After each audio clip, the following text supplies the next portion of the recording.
আজ আমরা এমন এক দেবীর কথা বলবো যিনি একই সাথে ভয়ঙ্করী আবার করুণাময়ীও বটে। হ্যাঁ, আমি সর্পদেবী মনসার কথাই বলছি। তার কাহিনীটা কিন্তু শুধুই একটা পৌরাণিক গল্প নয়, এর মধ্যে লুকিয়ে আছে সংকল্প, জেদ আর অবশেষে এক অবশ্যম্ভাবী বিজয়ের আখ্যান। তো চলুন শুরু করা যাক। আচ্ছা, প্রতি বছর বর্ষাকালে, বিশেষ করে শ্রাবণ মাসের শেষের দিকে, যখন চারিদিকে সাপের ভয়টা একটু বেশিই থাকে, ঠিক তখনই কিন্তু মনসা দেবীর পূজা হয়। বিশ্বাসটা খুব সহজ, তার পূজা করলে নাকি সাপের কামড় থেকে বাঁচা যায়। আর এই যে প্রথাটা, এর শেকড় কিন্তু লুকিয়ে আছে এক দারুণ প্রাচীন কাহিনীর মধ্যে। কিন্তু প্রশ্ন হল, কে এই দেবী যিনি একই সাথে মানুষের ভয় আর ভক্তি দুটোই আদায় করে নেন? আর সবথেকে বড় কথা, পৃথিবীতে তার পূজা প্রতিষ্ঠা করতে গিয়ে এত রক্তারক্তি, এত সংঘাতের দরকার পড়ল কেন? এই সব প্রশ্নের উত্তর পেতে হলে আমাদের একদম গোড়া থেকে শুরু করতে হবে, মানে তার জন্মের রহস্য থেকে। কাহিনীটা কিন্তু আর 5টা দেবদেবীর মতো সাধারণ নয়, বেশ অন্যরকম। আর মজার ব্যাপার হলো, এর আসল সূত্রটা কিন্তু তার নামের মধ্যেই লুকিয়ে আছে। দেখুন, তার নামটা হলো মনসা। এই শব্দটা এসেছে মনস থেকে, যার মানে হলো মন। মানে সোজা কথায় তিনি মন থেকে জন্মেছেন।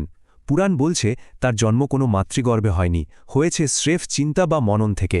আর এটাই কিন্তু তার চরিত্রের, তার পরিচয়ের একেবারে মূল ভিত্তি। তার জন্ম নিয়ে না দুটো বেশ ইন্টারেস্টিং গল্প চালু আছে। যেমন ধরুন, মনসা মঙ্গলের মতো যে লোকগাথাগুলো রয়েছে, সেখানে তাকে দেবাদিদেব শিবের কন্যা বলা হয়। কিন্তু পুরাণ আবার একটা অন্য গল্প বলে।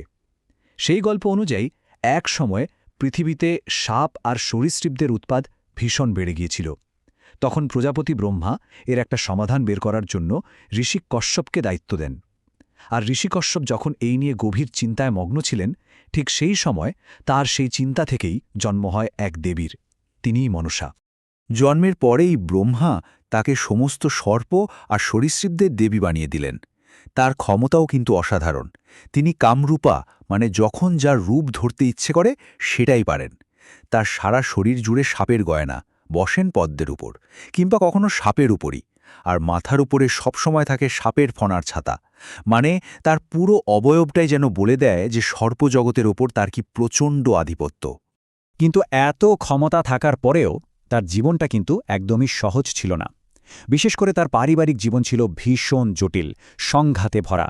আর এই সব কিছুই কিন্তু তার চরিত্রটাকে আরও কঠিন, আরও দৃঢ় করে তুলেছিল। চলুন এবার সেই দেখেই একটু নজর দেয়া যাক। আসলে দেবসমাজে তাকে সবসময়ই একটু বাইরের লোক হিসেবে দেখা হতো। একটা প্রচলিত গল্প আছে যে তার সৎমা দেবী চণ্ডী রাগের বশে তার একটা চোখ নষ্ট করে দেন। এই জন্য তাকে অনেক জায়গায় একচক্ষু কানা দেবীও বলা হয়। ভাবুন তো, এই ঘটনাটা তার মনে কতটা গভীর ছাপ ফেলেছিল। আর নিজের অধিকার, নিজের জায়গাটা আদায় করে নেওয়ার জন্য তার জেদটাও যেন কয়েক গুণ বেড়ে গিয়েছিল। এরপর তার বিয়ে হয় ঋষি জর্কারুর সাথে। তাদের এক ছেলে হয়, নাম আস্তিক। আর এই আস্তিক কিন্তু পরে একটা বিশাল কাজ করেছিলেন। রাজা জন্মেজয় যখন তার বাবার মৃত্যুর প্রতিশোধ নিতে সর্পনিধন যজ্ঞ শুরু করেন, মানে গোটা নাগ বংশকে শেষ করে দেওয়ার পণ করেন, তখন এই আস্তিকই কিন্তু সেই যজ্ঞ থামিয়েছিলেন। আর এরপরেই কিন্তু সর্পলোকে দেবী মনসার সম্মান আর প্রতিপত্তি বহুগুণ বেড়ে যায়। লোকে তো তার প্রতিষ্ঠা হয়ে গেল, কিন্তু মনসার আসল লক্ষ্য ছিল পৃথিবীতে, মানে মানুষদের মধ্যে তার পূজা চালু করা। কিন্তু এই কাজটা করতে গিয়েই তিনি তার জীবনের সবথেকে বড় বাধার মুখে পড়েন। মানুষের পূজা পাওয়ার জন্য তিনি মর্তে এলেন। ধীরে ধীরে অনেকেই তার পূজা শুরুও করল। এমনকি তৎকালীন মুসলমান শাসকরাও নাকি তার পূজা করতেন। কিন্তু একজন মানুষ ছিলেন যিনি কিছুতেই তার সামনে মাথা নোয়াতে রাজি ছিলেন না। তিনি হলেন দেবাদিদেব মহাদেবের একনিষ্ঠ ভক্ত, সেই সময়ের সবচেয়ে বড় বণিক চাঁদ সওদাগর। আর ঠিক এখান থেকেই শুরু হলো সেই কিংবদন্তির লড়াইটা। একদিকে একজন দেবী যিনি নিজের পূজা প্রতিষ্ঠা করতে চান, আর অন্যদিকে একজন সাধারণ মানুষ যার নিজের ইষ্ট দেবতার উপর বিশ্বাস একেবারে অটল। ভাবুন তো কি হতে পারে এর শেষ। চাঁদ সওদাগরকে দিয়ে পূজা করানোর জন্য মনসা কিন্তু এক ভয়ঙ্কর পথ বেছে নিলেন। তিনি একে একে চাঁদের 6 ছেলেকে সাপের কামড়ে মারলেন। সমুদ্রে তার ব্যবসা বাণিজ্যর জাহাজ ডুবিয়ে দিয়ে তাকে সর্বশান্ত করে দিলেন। কিন্তু না, চাঁদ সওদাগর তবুও টললেন না। শেষে মনসা যা করলেন তা কল্পনারও বাইরে। চাঁদের ছোট ছেলে লক্ষিন্দরের বিয়ের রাতে বাসর ঘরেই কালনাগিনী পাঠিয়ে তাকে দংশন করলেন। এই চরম ট্র্যাজেডির পর গল্পের মোড় কিন্তু একেবারে ঘুরে গেল। এবার গল্পে এলেন আরও একজন শক্তিশালী নারী, যার হাত ধরেই এই ভয়ঙ্কর সংঘাতের শেষ হবে। লখিন্দরের শুদ্ধ বিধবা স্ত্রী বেহুলা, তিনি কিন্তু স্বামীর মৃতদেহ নিয়ে কলার ভেলায় ভেসে স্বর্গের দিকে যাত্রা করলেন। তার এই অকল্পনীয় আত্মত্যাগ আর দৃঢ় সংকল্পে দেবতারাও মুগ্ধ হন, আর মনসাও বাধ্য হন লখিন্দরকে জীবন ফিরিয়ে দিতে। আর এই বেহুলার জন্যই শোকে ভেঙে পড়া চাঁদ সওদাগর শেষ পর্যন্ত মনসার পূজা দিতে রাজি হন। কিন্তু সেই পূজা দেওয়াটাও কেমন ছিল জানেন? চাঁদ সওদাগর কিন্তু দেবীর দিকে ফিরেও তাকাননি। মুখ ঘুরিয়ে বাঁ হাতে অবহেলার সাথে একটা ফুল ছুড়ে দিয়েছিলেন। এটা একদিকে যেমন চাঁদ সওদাগরের হার, তেমনি তার জেদেরও প্রতীক। কিন্তু মনসার জন্য ওইটুকুই যথেষ্ট ছিল। ওটাই ছিল তার জয়। আর ওই এক অঞ্জলি ফুল পেয়েই দেবী মনসা শান্ত হলেন। আর এখানেই তার চরিত্রের আরেকটা দিক দেখা যায়। তিনি যেমন ভয়ঙ্করী, তেমনই কিন্তু দয়ালু। তিনি সঙ্গে সঙ্গে চাঁদ সওদাগরের বাকি 6 ছেলেকেও বাঁচিয়ে তুললেন, তার সমস্ত ধন সম্পদ, ব্যবসা বাণিজ্য সব ফিরিয়ে দিলেন।